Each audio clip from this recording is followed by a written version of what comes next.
It talks about Albert Einstein. Albert Einstein made a statement. He says that I'm not interested in the phenomenon or that phenomenon. Einstein had said earlier in his life, I want to know the thoughts of God. The rest are mere details. But as he lay there dying in the Princeton hospital, he must have understood that these were secrets that God was clearly keen to hang on to. You know what the secret is? Love. Love. Love.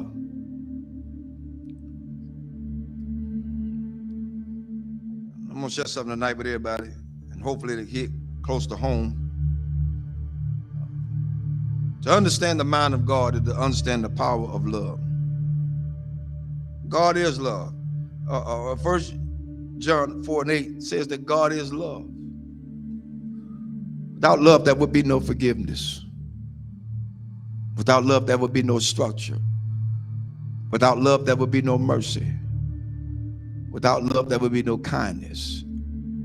Without love, everything else would go completely out the window. I learned this week. Took some people to let me know that I was still hurting. And I'm gonna let everybody know tonight. This is my reality. Not to slight anybody. A lot of things that I know I hadn't always done right, hadn't been right.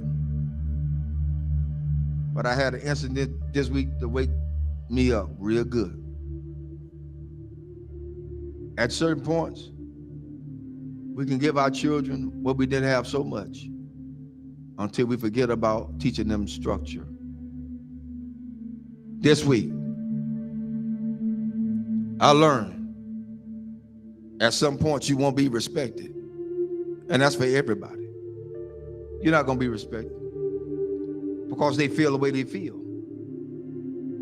They're emotionalized. They're emotional creatures. Therefore, they don't know. But I did the one thing I thought that I would never do. Turn and walk. That's where I was.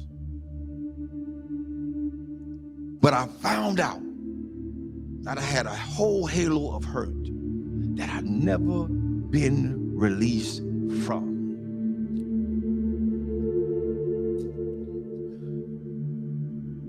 My respect factor has never really been known because I never got it. Never got it. People say they respect you. Say they love you. Where is it? One of the things we got to realize is what we train our children to do, they're going to do it to the fullest extent. If you let them be into your business as adults,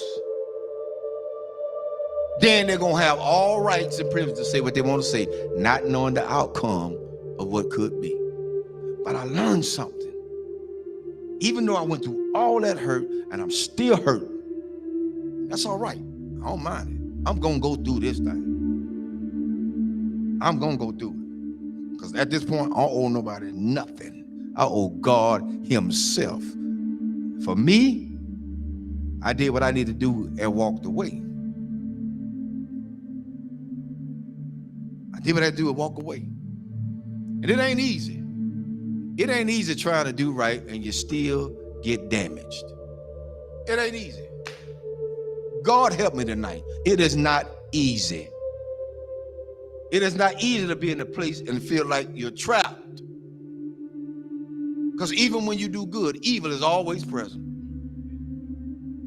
So you have to face the fact. That's why I said a lot of times, I've told people, and I still tell people today, don't hold me up as no God. Because I'm going to fall. And I'm going to make you fall. Don't hold me as no God. I'm going to make some decisions that folk just is not going to like. I'm going to turn over some chairs and some tables that people are not going to even be able to imagine that, whoa, the Reverend did that. Oh, yes, because I'm human. I'm human. I'm human. One thing I learned from all this is that you don't have to stay where you're not welcome. Thirdly, I ain't studying nothing nobody say. I came in this world alone. I'm gonna die alone. So you got to stand for yourself. I'm teaching my children that now, and I'm teaching them that from a distance right now. Because what could have happened didn't. And I love all of them. I love everybody. I love everybody. But there comes a point in your life you got to let go. You got to let go. How long do you have to put up with a lot of stuff? You did your part. You did what you can do. Now it's time to let them go. A lot of parents out there suffering now, and I'm telling all parents out there now, you done did all you could with your child. They're in their adulthood. They think they know it all. They done seen the world. They got more sense than you. Let them go. Release them in the Lord's hand. If you get in the way, you get in the way of God's hand. Get out the way. Because whatever God got for them, that's what he's going to get. Well, that's how it is. Children shouldn't be involved in the parents' business. Amen. I'll say it again. Children should not be involved in their parents' business. Whatever go on between those two, that's their problem. Not the children. But the children are affected by it. But guess what? It's up to those parents to sit the children down and talk to them together, not apart. Together. Together. You want to stop a whole lot of confusion?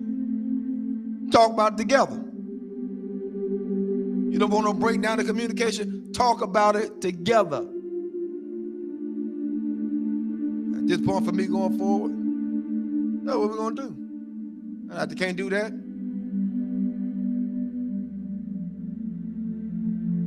I ain't playing with them.